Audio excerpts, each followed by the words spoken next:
Salam əziz dostlar. Bugün sizə 8-ci sinif fizika dilindən 5-ci bölümü üzrə D variantının izahını verəcəm.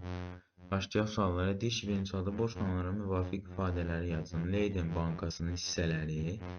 Leyden bankasının hissələrinə aid şüşə banka, metal folqa və metal çubuq, bir də metal kontaktlar. İkinci sual. Euler-Venn diaqramında uyğun bəndləri qeyd edin.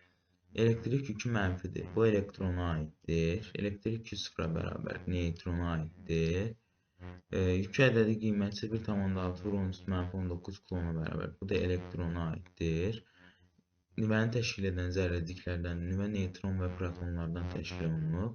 Atom əlaqəli sistemi təşkil edən zərrəciklərdən də hər ikisinə də aiddir. Cavabımız beyaz. Elektrona 1,3, ortağa 5, neytrona da 2,4.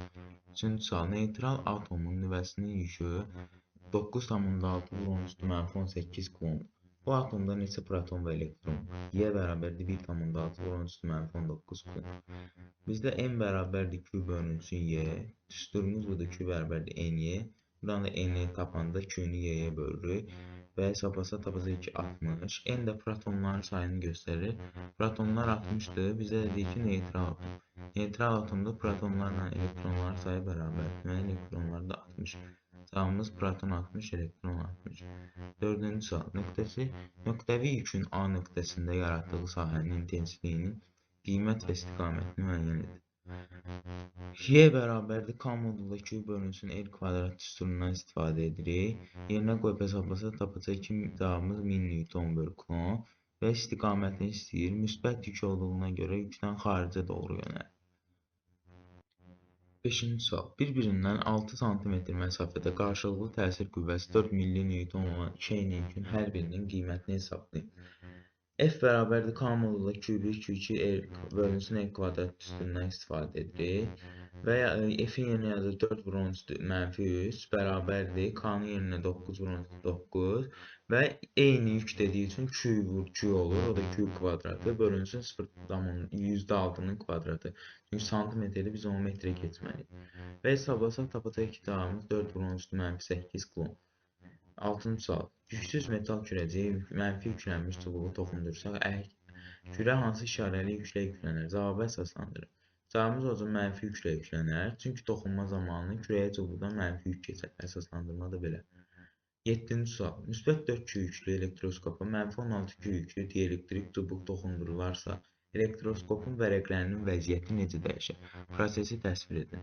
Biz burada birinci yükləri toplayırıq və 2'ye bölürük. Cavabımız oldu mənfi 6. Deməli, elektroskopun yükü əvvəlcə 4'lük, sonra 0'a düşdü, azaldı və mənfi 6, mənfi 1, mənfi 1 artdı. Deməli, belə olacaq. Vərəqlər əvvəlcə bağlanır, çünki azalır. Sonra da asılacaq, çünki mənfi 1, mənfi 1 artır. 8-ci sual. Dəmir cismin yaxınlığında mənfi yüklənmiş kürə yerləşdirilmişdir. Naqil vasitəsilə yerlə birləşdirilmiş dəmir cismin K və L uclarının yükü necə olar? Burada elektrostatik induksiya hadisəsi olacaq. Bura mənfidirsə L tərəf olacaq müsbət, K tərəfdə olacaq mənfi.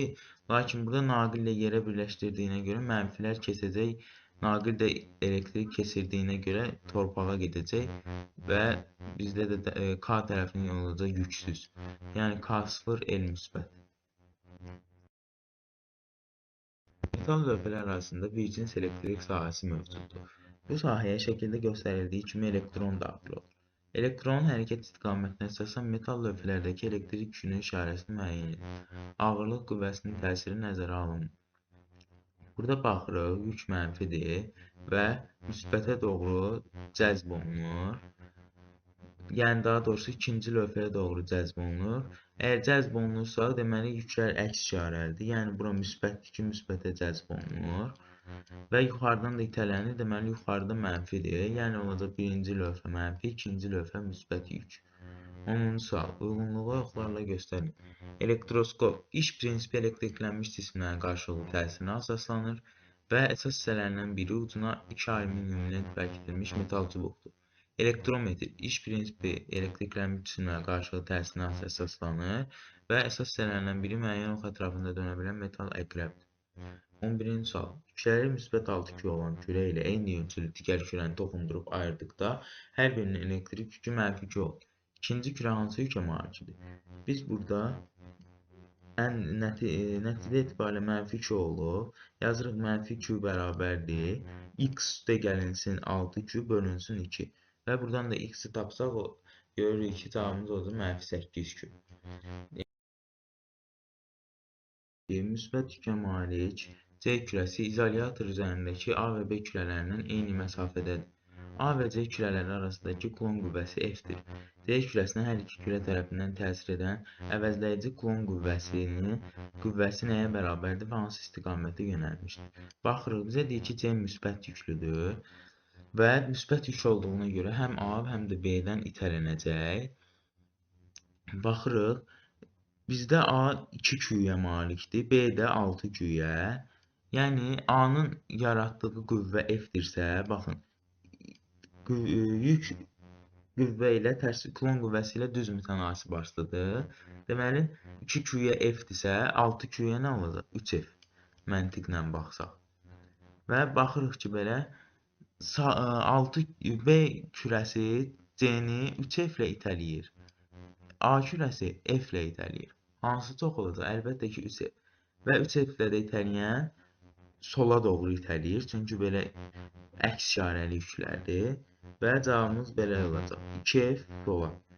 Əvəzləyici dediyinə görə bu 3F-dən F-i çıxırıq. Çünki bu mane olacaq ona F qüvvəsi. Və cəmi 3F-dən F-i də çıxsaq taparıq ki, əvəzləyici qüvvə. 13-cü sual. Nöqtəvi Q yükünün A nöqtəsində yaratdığı elektrik sahəsinin intensivliyinin modulu Y-dir. B nöqtəsində elektrik sahəsinin intensivliyinin modulu nəyə bərabər olar? Burada baxırıq. A-dan Q-yə qədər olan məsafə 4-dür. Hesablasaq 1, 2, 3, 4 xanaları hesablasaq. A-dan B-yə qədər olan məsafə də 3-dür. Və bizdən də Q-dən B-yə qədər olan məsafəni tapsaq, əgər Pifaqor teoremini tətbiq etsək, 4-ün kvadratı üzrə 3-ün kvadratı buraya alacaq ki, 5. Və A-ya qədər olan məsafə 4-dür. A-dan olan intensivlik Y-dir. B-nin məsafəsi 5-dir. Bizdən də B-nin intensivliyini istəyir. Və intensivliklə məsafənin kvadratından ters mütənasib asılıdır. Belə yaza bilərik. YA-nın YB-yə nisbəti RB-nin kvadratının RA kvadratının nisbətinə bərabərdir. Və buradan da tapacaq ki, cavabımız 25-də 16Y, yəni A bəndi. Eyni A və B kürələrini bir-birinə toxundurub əvvəlki vəziyyətlərinə qaytardıqda onlar arasındakı Kulon qüvvəsinin modulu necə dəyişər? Baxırıq, bizdə burada birinci yük -Q-dür, ikinci isə müsbət 3Q. Toplayıb 2-yə böldükdə aranacaq hər birindən müsbət Q. Və birinci qüvvə K modulda K 3Q kvadratı bölünsün R kvadratı idi. Sonra oldu KQ kvadratı böl R kvadrat. Deməli 3 dəfə azaldı. Ona görə cavabımız olacaq B variantı. 15-ci sual. Yükü 2Y olan su damcısı 5 elektronunu itirdikdən sonra yükü nəyə bərabər oldu? Y elementar yükdür. Birinci yükü -2Y-dir. Sonra 5 elektron itirdirsə, deməli protonları sayardı, yəni müsbət yüklər. Ona görə üstünə gəlirik 5Y. Cavabımız da olacaq 3YD variantı. 16-cı sual. Qüvvə xətləri təsvir olunmuş elektrik sahəsinə verilmiş nöqtələrin hansında sahənin intensivliyinin modulu ən böyükdür? Burada cavab olacaq bütün nöqtələrdə eynidir. Çünki qüvvə xətti intensivlik oxları yönündə yönəlir. 17-ci sual. Elektrostatik sahənin mənbəyi nədir?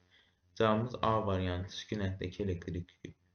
18-ci sual. Eyni iki metal kürəyə uyğun olaraq Q1 -12 mikrokulon və Q2 -4 mikrokulon yüklərlə yüklənmişdir. Kürələr bir-birini toxundurub ayrılanarsa, birinci kürənin yükünün modulu neçə mikrokulon olar?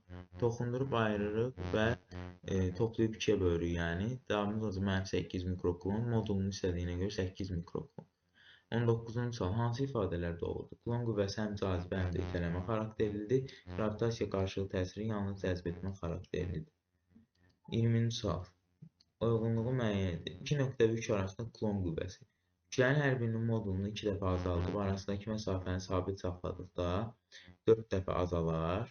A bəndi. Yüklərin hər birinin modulunu və onlar arasındakı məsafəni 2 dəfə azaltdıqda dəyişməz C bəndi. Yüksəlim modulunun sabit saxlıq alanında kiməsə satan 2 dəfə azaltdıqda 4 dəfə artar. Cavabımız 1-ə A, 2-yə C, 3-ə B. Bugünlük bu qədər dostlar. Gəlin izahlarda görüşərik. Sağ olun.